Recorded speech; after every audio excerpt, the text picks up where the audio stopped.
మనమీరోజు ఒక పురాతన కథలోకి వెళ్తున్నాం. ఊహించుకోండి. హ్మ్. 3 సంవత్సరాలుగా వర్షం లేదు. దేశం మొత్తం కరువుతో అల్లాడుతుంది. ప్రజల పరిస్థితి దారుణంగా ఉంది. అవును, ఎవరిని నమ్మాలో తెలియక 2 నమ్మకాల మధ్య నలిగిపోతున్నారు. ఇలాంటి పరిస్థితుల్లో ఒక ప్రవక్త ఒంటరిగా ఒక శక్తివంతమైన రాజును, రాణిని, వాళ్ల 850 మంది ప్రవక్తలను సవాలు చేస్తాడు. అద్భుతం. మన ఆధారం ఒక రాజులు గ్రంథంలోని 18వ అధ్యాయం. కథానాయకులు ప్రవక్త ఏలియా, రాజు ఆహాబు మరియు అతని భార్య యెజెబెలు. ఇది కేవలం ఒక అద్భుతం గురించిన కథ కాదు. ఇది ఒక దేశం యొక్క ఆత్మ కోసం జరిగిన పోరాటం. అంటే ఒక రాజకీయ ఆధ్యాత్మిక సంక్షోభం. అసలు అధికారం ఎవరిది? ప్రజలను ఎవరు నడిపించాలి? నిజమైన దేవుడెవరు? యెహోవానా లేక కరువును పోగొడతాడని వాళ్ళు నమ్ముతున్నా బయలా? ఈ ప్రశ్న చుట్టూ కథ మొత్తం తిరుగుతోందన్నమాట. అవును. ఈ సంఘర్షణ ఎంత తీవ్రంగా ఉందో మనం చూడబోతున్నాం. కరెక్ట్. ఈరోజు మనం ఏలియా అజ్ఞాతం నుండి తిరిగి రావడం, తరువాత కర్మెలు పర్వతంపై అతను విసిరిన ఆ సాహసోపేతమైన సవాలు, అగ్నితో జరిగిన అద్భుతం, ఆ తరువాత వర్షంతో ముగిసే నాటకీయ పరిణామాలను కూలంకషంగా చర్చిద్దాం. సరే, ఇక మొదలు పెడదామా? తప్పకుండా. కథ మొదలవ్వడమే చాలా ఉత్కంఠగా ఉంటుంది. 3 ఏళ్ల కరువు తరువాత దేవుడు ఏలియాతో, "నువ్వు వెళ్ళి రాజు అహాబుకు కనబడు, నేను దేశం మీద వర్షం కురిపిస్తాను" అని చెప్తాడు. వినడానికి చాలా సింపుల్గా ఉంది. కాని ఇది దాదాపు ఆత్మాహుతితో సమానం. ఎందుకంటే రాజు అహాబు ఏలియాను ఒక రకంగా దేశద్రోహిగా చూస్తున్నాడు. అవును, అతన్ని చంపడానికి దేశమంతా గాలిస్తున్నాడు. ఆ గాలింపు కూడా మామూలుగా లేదు కదా. అస్సల్లేదు. 10వ వచనంలో ఒక ఆసక్తికరమైన విషయం ఉంది. అహాబు ఏలియా కోసం ఎంత తీవ్రంగా వెతికాడంటే, ఏలియా తమ దేశంలో లేడని పక్కా రాజ్యాలచేత ప్రమాణాలు చేయించుకున్నాడు. అంటే ప్రతి రాజదగ్గరకు వెళ్లి ఏలియా మీ దగ్గర లేడని ఒట్టువెయ్యండి అని అడిగేంత పట్టుదలమైన వ్యక్తి పరిచయమవుతాడు. ఇతను అహాబు అరణ్యంలోనే గృహ నిర్వాహకుడు. అవును, ఒక ఉన్నతాధికారి. పైకి రాజుకు నమ్మకస్తుడు, కాని రహస్యంగా దేవునియందు భయభక్తులు కలిగి రాణి యెజెబెలు చంపాలనుకున్న 100 మంది ప్రవక్తలను గుహలల్లో దాచి కాపాడుతున్నాడు. కథలో అహాబు, ఏలియా ప్రధాన పాత్రలు అనుకుంటే, మరి ఈ ఓబద్యా పాత్రకు ఎందుకంత ప్రాముఖ్యత ఇచ్చారు? ఓబద్యా, అతను ఆనాటి సమాజంలోని అంతర్గత సంఘర్షణకు ఒక ప్రతిరూపం. అంటే 2 ప్రపంచాల మధ్య నలిగిపోతున్నాడా? సరిగ్గా అదే. ఒకవైపు తన ఉద్యోగధర్మం, రాజుకు విధేయత, మరోవైపు తన విశ్వాసం, దైవజనుల పట్ల బాధ్యత. ఇక్కడొక బలమైన వ్యత్యాసం కూడా కనిపిస్తోంది. అవును. 5వ వచనంలో రాజు అహాబు తన గుర్రాలు, పశువులు చనిపోకుండా గడ్డికోసం వెతుకుతుంటే, అతని కింద పనిచేసే ఓబద్య మాత్రం దేవుని ప్రవక్తల ప్రాణాలు కాపాడుతున్నాడు. కరెక్ట్. ఈ ఆనాటి నాయకత్వం యొక్క ప్రాధాన్యతలను స్పష్టంగా చూపిస్తుంది. రాజు దృష్టి జంతువుల మీద ఉంటే, అతని సేవకుడు దృష్టి దైవజనుల మీద ఉంది. ఏలియా, ఓబద్యాల మధ్య సంభాషణ చూస్తే ఓబద్యా ఎంత భయపడుతున్నాడో అర్థమవుతుంది. చాలా భయపడతాడు. ఏలియా, "వెళ్ళి మీ రాజుకు నేనిక్కడున్నానని చెప్పు" అనగానే ఓబద్యా వణికిపోతాడు. "నేను వెళ్ళి చెప్పగానే దేవుని ఆత్మ నిన్ను ఎక్కడికైనా తీసుకెళ్ళిపోవచ్చు, నువ్వు కనబడకపోతే అహాబులను చంపేస్తాడు అని వేడుకుంటాడు. ఆ భయం అహాబు, యెజెబెలుల పాలన ఎంత క్రూరంగా ఉందో సూచిస్తుంది. ఓబద్యా పిరికివాడు కాదు, అతను వాస్తవికవాది. నిజమే. ఇప్పటికే రాణి యెజెబెలు ఎంతోమంది ప్రవక్తలను చంపించిందని, తాను 100 మందిని కాపాడానని గుర్తుచేస్తాడు. అతను కేవలం తన ప్రాణాల గురించి కాదు, తను కాపాడుతున్న ఆ 100 మంది గురించి కూడా ఆలోచిస్తున్నాడు. అయితే ఏలియా అతనికి ధైర్యం చెప్తాడు కదా. అవును. 15వ వచనంలో, "నిజముగా ఈ దినమున నేను అహాబును దర్శించుదును" అని ఏలియా దృఢంగా ప్రమాణం చేస్తాడు. ఆ ఒక్క మాట అతని భయాలను తొలగిస్తుంది. సరే, ఓబద్యా వెళ్ళి రాజుకు చెప్పాడు. అహాబు, ఏలియా ఎదురుపడ్డారు. ఆ క్షణం ఎలా ఉండి ఉంటుందో? చాలా ఉద్రిక్తంగా. అహాబు చూడగానే, "ఇశ్రాయేలును శ్రమ పెట్టేవాడివి నువ్వేనా?" అని నిందిస్తాడు. అంటే దేశంలోని కరువుకు, కష్టాలకు కారణం ఏలియానే అంటున్నాడు. ఏలియా ఆ నిందను చాలా ధైర్యంగా తిప్పుకొడతాడు. 18వ వచనంలో అతని సమాధానం చూడండి. "నేను కాదు, యెహోవా ఆజ్ఞలను వదిలేసి బయలుదేవతను అనుసరిస్తున్న నీవు, నీ కుటుంబము ఇశ్రాయేలును శ్రమబెడుతున్నారు" అని సూటిగా చెబుతాడు. అంటే సమస్యకు కారణం ఒక ప్రవక్త ప్రార్థన కాదు. కాదు, రాజు తీసుకున్న నిర్ణయాలు, అతని పరిపాలనా వైఫల్యం అని ముఖం మీదే చెప్తాడు. సమస్యను వ్యక్తిగతం నుండి జాతీయ సంక్షోభం వైపు మళ్లిస్తాడు. ఈ మాటలతో ఏలియా కేవలం ఆరోపణను తిప్పికొట్టడమే కాదు, మొత్తం సమస్యకు ఒక పరిష్కారాన్ని ప్రతిపాదించాడు. అదే కర్మెలు పర్వతంపై పోటీ. అవును. ఇశ్రాయేలు ప్రజలందరినీ యెజెబెలు పోషిస్తున్న 450 మంది బయలు ప్రవక్తలను, ఇంకో 400 మంది అషేరాదేవి ప్రవక్తలను ఒకచోట చేర్చమంటాడు. ఒక్క నిమిషం. ఇక్కడ అషేరాదేవి ప్రస్తావన వచ్చింది కదా. అవును. బయలుదేవుడు ఆకాశదేవుడు వర్షాన్నిచ్చేవాడని నమ్మితే అషేరా సంతానోత్పత్తికి ఫలవంతతకు సంబంధించిన దేవత. ఈమెను బయలుదేవుడి భార్యగా కూడా కొలిచేవారు. ఆ అంటే రాణి యెజెబెలు ఈ ఇద్దరి ఆరాధనను దేశంలో బలంగా ప్రవేశపెట్టిందన్నమాట. ఖచ్చితంగా. కాబట్టి ఏలియా సవాలు కేవలం బయలుకు మాత్రమే కాదు, ఆ మొత్తం విగ్రహారాధన వ్యవస్థకే. అంటే మొత్తం 850 మంది ప్రవక్తలకు వ్యతిరేకంగా ఒక్కడే నిలబడ్డాడు. ఆ దృశ్యం ఊహించుకుంటేనే ఒళ్ళు గగురు పొడుస్తోంది. తర్వాత అతను ప్రజల వైపు తిరిగి ఒక సూటి ప్రశ్న అడుగుతాడు. ఎన్నాళ్ల వరకు మీరు 2 తలంపుల మధ్య తడబడతారు? అంటే ఎంతకాలం ఈ రెంటి మధ్య ఊగిసలాడతారు?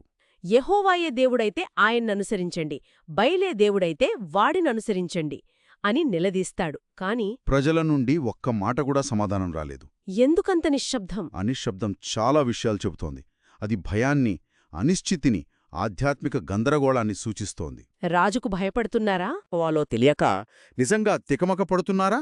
కారణం ఏదైనా ఆ మౌనం ఆనాటి సమాజం ఎంతగా విభజించబడిందో చూపిస్తుంది. అంటే ఒక నిర్ణయం తీసుకోలేక కేవలం ప్రేక్షకులుగా మిగిలిపోయారు. అవును. ఒక నాయకుడు ముందుకొచ్చి స్పష్టత ఇచ్చే వరకు వేచి చూస్తున్నారు. ఇప్పుడసలు పోటీ మొదలవుతుంది.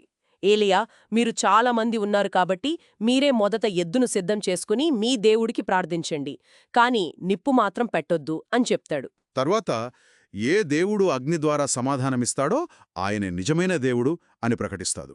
అగ్నితోనే ఎందుకు పరీక్ష? అదొక తెలివైన ఎత్తుగడ.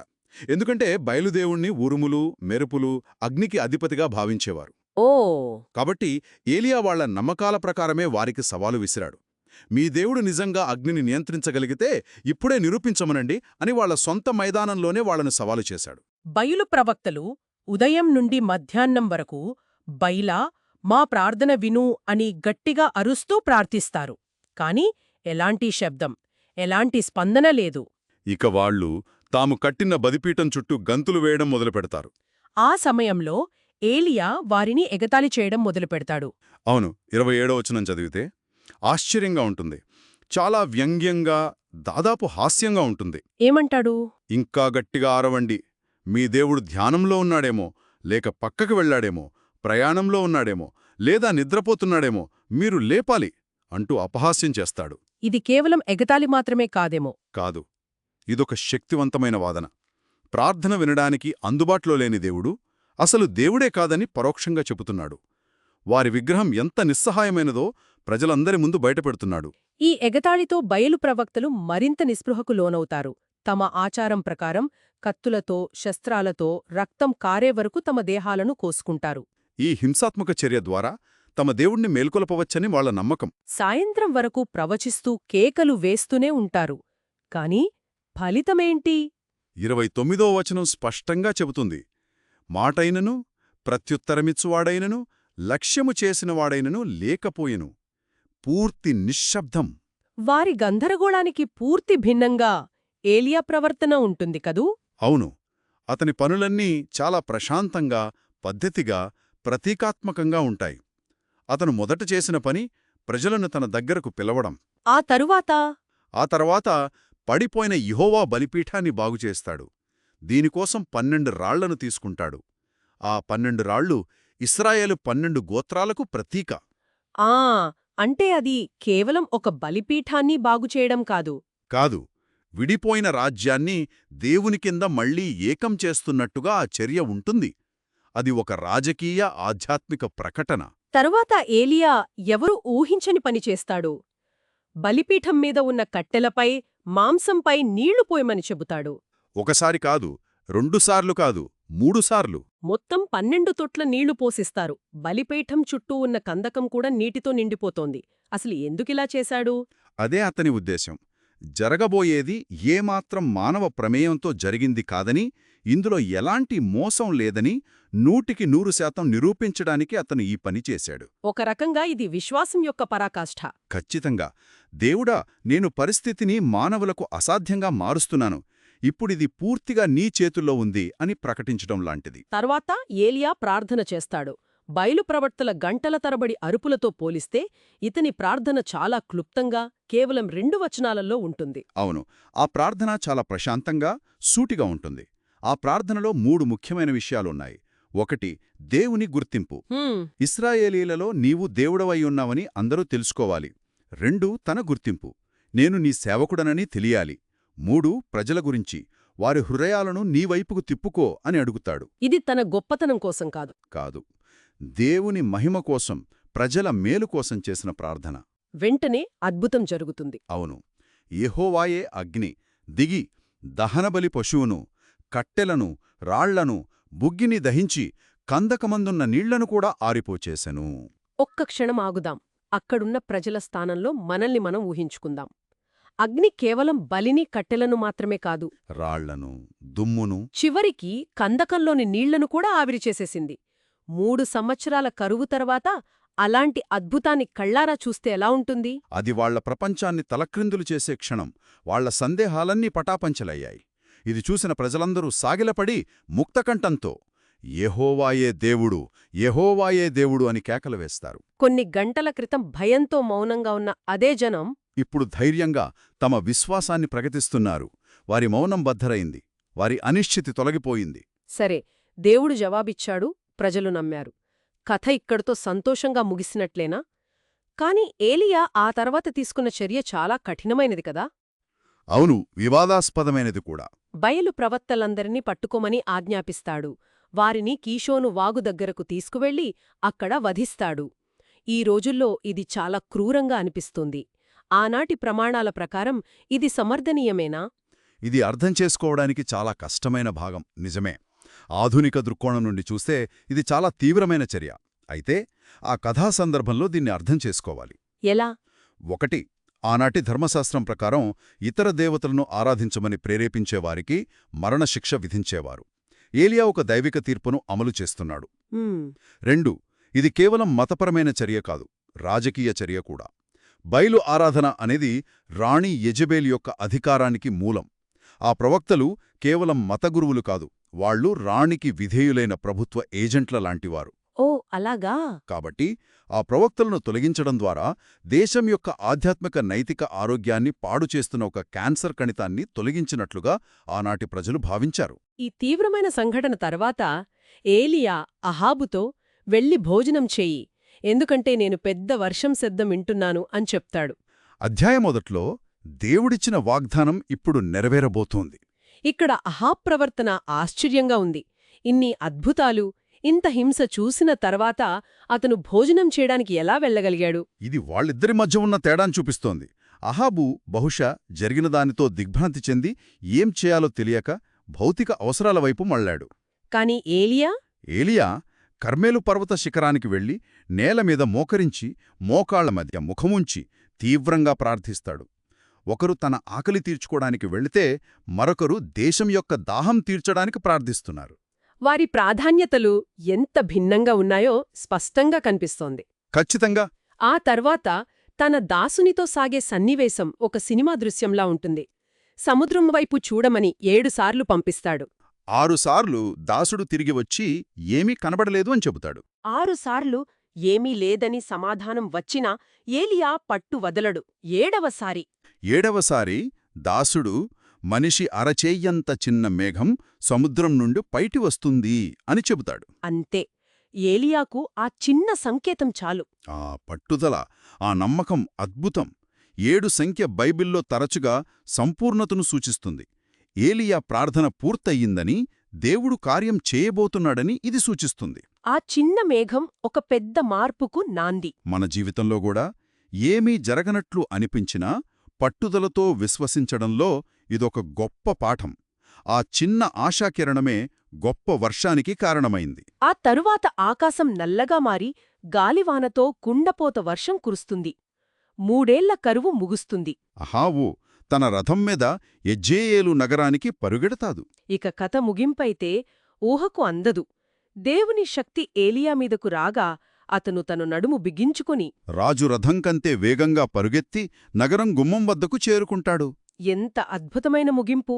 గుర్రాలతో నడిచే రథాన్ని మించి పరుగెత్తడం దైవిక శక్తికి నిదర్శనం. అంటే అంతేకాదు, ప్రవక్త రాజు కంటే ముందుగా నగరానికి చేరుకోవడం దేవుని అధికారం, దేవుని ప్రతినిధి, రాచరిక శక్తి కంటే ఉన్నతమైనవని చెప్పకనే చెప్తోంది. ఆ రోజు కర్మేలు పర్వతం మీద ఎవరు గెలిచారో ఆ రోజు యెజ్రెయేలుకు జరిగిన పరుగు పందెంలో కూడా ఆయనే గెలిచాడన్నమాట. సరిగ్గా. అద్భుతం. మొత్తంగా చూస్తే ఒక సంక్షోభంలో ఉన్న దేశం, నిర్భయమైన ప్రవక్త, బలహీనమైన రాజు మరియు అధికారం కోసం జరిగిన ఒక నాటకీయ పోరాటాన్ని మనం చూశాం. మరి ఇదంతా మనకు చెప్పే పెద్ద పాఠమేంటి? ఈ కథ మనకు చెప్పేదేమిటంటే, నిజమైన మార్పు అనేది ప్రజాభిప్రాయాన్ని అనుసరించడం వల్ల రాదు. ఒకే ఒక్క వ్యక్తి యొక్క నిర్భయమైన నమ్మకం, స్పష్టమైన దృష్టి నుండి వస్తుంది. అంటే ఏలియా ప్రజలను మాటలతో ఒప్పించడానికి ప్రయత్నించలేదు. వారికొక ప్రత్యామ్నాయ వాస్తవికతను చూపించాడు. వారు 2 తలంపుల మధ్య తడబడుతుంటే అతను వారికొక స్పష్టమైన ఎంపికను ఇచ్చాడు. నాయకత్వం లేని సమయంలో ధైర్యంతో నిలబడే ఒక్క వ్యక్తి ఒక జాతి గమనాన్ని మార్చగలడు. ఏలియా రాజు రథాన్ని అధిగమించడం కూడా ఆ మాటకు బలమైన ముగింపునిచ్చింది. అది కేవలం భౌతిక వేగం కాదు. కాదు, అహాబు రథం సూచించే మానవ, రాచరిక శక్తిపై దైవిక శక్తి సాధించిన సంపూర్ణ విజయాన్ని అది సూచిస్తుంది. 3.5 సంవత్సరాల కరువును ప్రకటించిన ప్రవక్తే ఇప్పుడు వర్షాన్ని కూడా తిరిగి తీసుకువచ్చాడు. చక్రం పూర్తి అయినట్లుగా ఉంది. వినేవారి కోసం ఒక ఆలోచన. ఈ అధ్యాయం ఏలియాకు ఒక గొప్ప విజయంతో ముగిసింది. అగ్నిని ఆకాశం నుంచి దించాడు, వర్షాన్ని కురిపించాడు, 100 మంది ప్రవక్తలను ఒంటరిగా ఎదుర్కొన్నాడు. రాజు రథాన్ని మించి పరుగెత్తాడు. ఆ సమయంలో అతను అజేయుడు. అవును, కాని దీని తర్వాత అధ్యాయంలోనే రాణి యెజెబెలు నుండి ఒక్క ప్రాణహాని బెదిరింపు రాగానే ఎంతటి ధైర్యవంతుడైన ప్రవక్త భయంతో అరణ్యంలోకి పారిపోయి చావును కోరుకుంటాడు. ఇంతటి అద్భుతాలు చూసిన తర్వాత కూడానా